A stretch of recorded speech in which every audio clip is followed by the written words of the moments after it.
teman-teman, Assalamualaikum warahmatullahi wabarakatuh. Balik lagi sama aku, Andra Zahra, dengan NIM 240934706539. Nah, di sini aku mau sedikit ngebahas tentang probabilitas variabel random nih. Nah, yang spesifiknya yang mau aku bahas yaitu tentang probabilitas distribusi binomial. Nah, jangan lupa tonton terus sampai akhir, soalnya aku bakalan sedikit ngebahas tentang itu sama sedikit untuk ngerjain soalnya gitu. Jadi jangan lupa tonton sampai akhir. Nah, jadi kayak yang tadi udah aku jelasin sebelumnya, kalau misalnya di video kali ini aku mau ngebahas tentang probabilitas dari variabel random. Nah, probabilitas variabel random itu tuh terbagi jadi dua. Yang pertama ada probabilitas variabel random yang discrete sama probabilitas variabel random yang continue. Nah, sekarang aku nih mau ngebahas sedikit tentang yang variabel random discrete karena aku mau ngebahas tentang distribusi probabilitas binomial, dan distribusi probabilitas binomial itu termasuk ke dalam variabel random discrete. Nah, sebelum itu kita harus tahu dulu nih dari percobaan binomialnya dulu.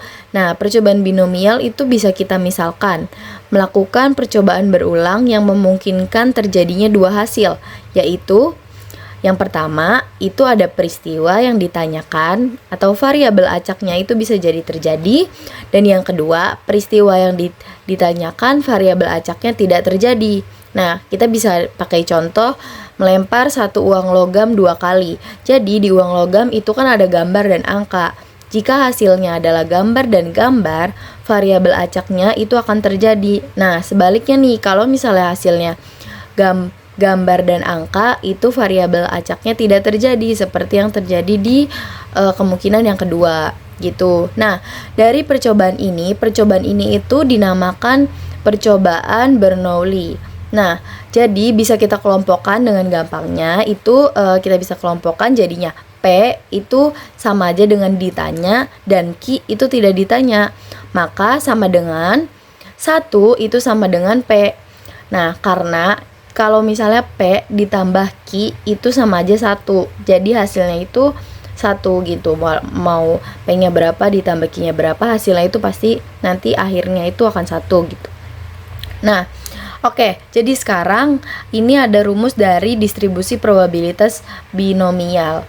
Nah, di sini rumusnya itu ada Fx sama dengan P X sama dengan X sama dengan kombinasi nx dikali px dikali q n dikurangi n. Nah, di sini ada keterangannya. Yang pertama ada kombinasi atau c yang ada di sini.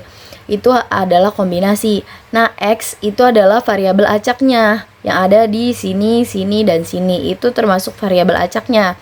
Nah, P-nya itu kayak yang udah ada di sini, itu probabilitas yang dibicarakan atau variabel acaknya itu terjadi. Nah, Q itu probabilitas yang dibicarakan variabel acaknya itu tidak terjadi. Dan N yang ada di sini itu maksudnya adalah jumlahnya dari si probabilitasnya itu.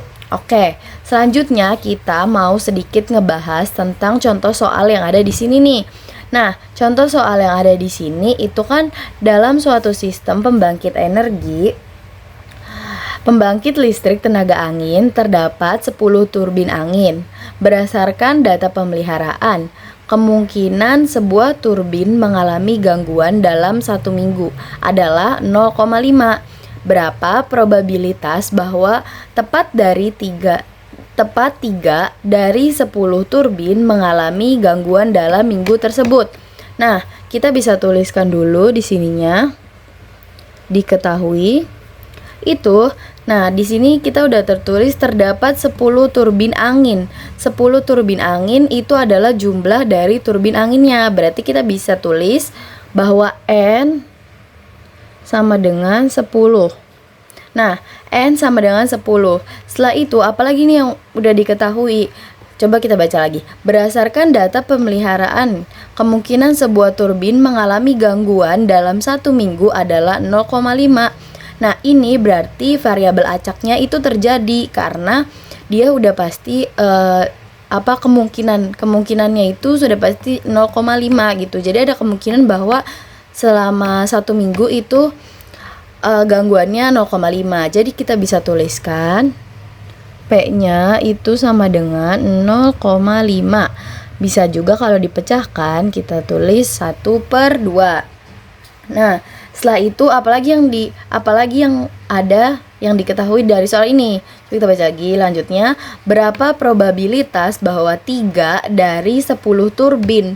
Berarti 3-nya ini adalah variabel acaknya, yaitu X-nya.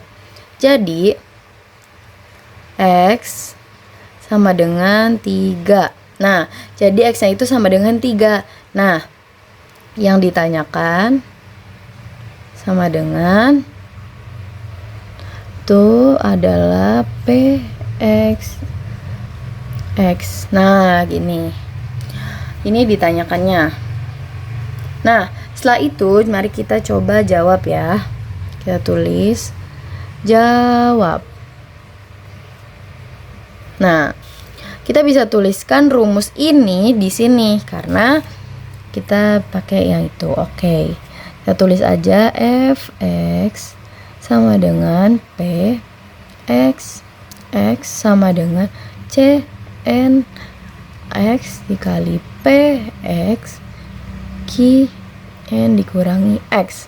Kita di sini aja ya. Oke. Sama dengan C atau kombinasi dari N X. Nah, itu kita bisa tuliskan C-nya itu N-nya dulu. Kan kita udah ketahui ini N-nya, kita tulis aja 10 faktorial 3 faktorial dikurangi 10 kurangi 3 dikali 10 kurangi 3 faktorial. Nah, kayak gini karena ini adalah rumus dari kombinasinya itu sendiri. Jadi 10 faktorial per 3 faktorial lalu 10 dikurangi 3 faktorial. Nah, dikali seperti yang kita udah ketahui bahwa P-nya itu adalah 1/2. Berarti kita bisa tulis 1/2 dipangkatkan sama X. X-nya adalah 3. Jadi kita bisa tulis X-nya 3 di sini.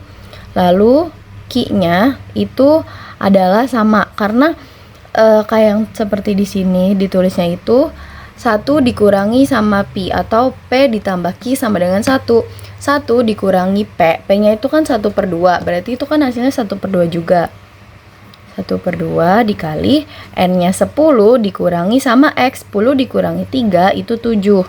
Nah, kita pangkatkan gini. Setelah itu kita bisa tuliskan 10, 9, 8, 7 faktorial 3 faktorial 7 faktorial. Itu kita bisa Nah, kenapa kita pakai ini? Biar si 7-nya itu kita bisa coret. Jadi, kita tinggal fokus ke 10, 9, 8-nya aja. 10 dikali 9 dikali 8-nya aja sama 3 faktorialnya. Nah, setelah itu kita tinggal tulis aja 1 dipangkatin sama 3 itu 1. Nah, 2 dipangkatin sama 3, 2 kali 2 kali 2 berarti 8. Nah, dikali setelah itu 1 pangkat 7 itu 1 dan 2 pangkat 7 itu hasilnya 128. Oke. Nah, kalau misalnya udah kayak gini, kita bisa tuliskan di sininya itu langsung 1 10. Nah, kita bisa tuliskan aja lagi di sininya 10 9 8 per 3 faktorial dikali. Nah, ini tinggal dikali aja karena perkalian, jadi dia nggak usah disamain penyebutnya atau gimana pun. Jadi tinggal 1 dikali 1 1, 8 dikali 1 2 8 itu hasilnya adalah 1024. Nah, habis itu sama dengan berarti 10 dikali 9 dikali 8 itu hasilnya 10 kali 9 itu 90, 90 dikali 8 itu 220 per 3. Nah, lalu 3 faktorialnya itu adalah 6.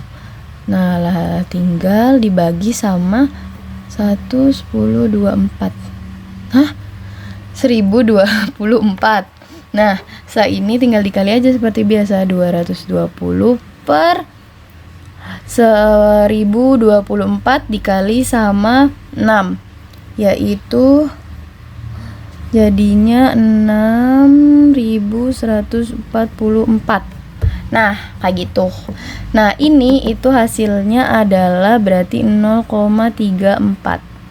Nah, kayak gini. Kalau misalnya dijadikan persen, itu kita bisa tulis di sini aja ya, hasilnya sama dengan 34%.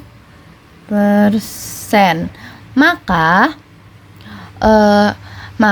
probabilitas bahwa tepat 3 dari 10 turbin mengalami gangguan dalam minggu tersebut adalah 34%. Nah, caranya kayak gini. Oke.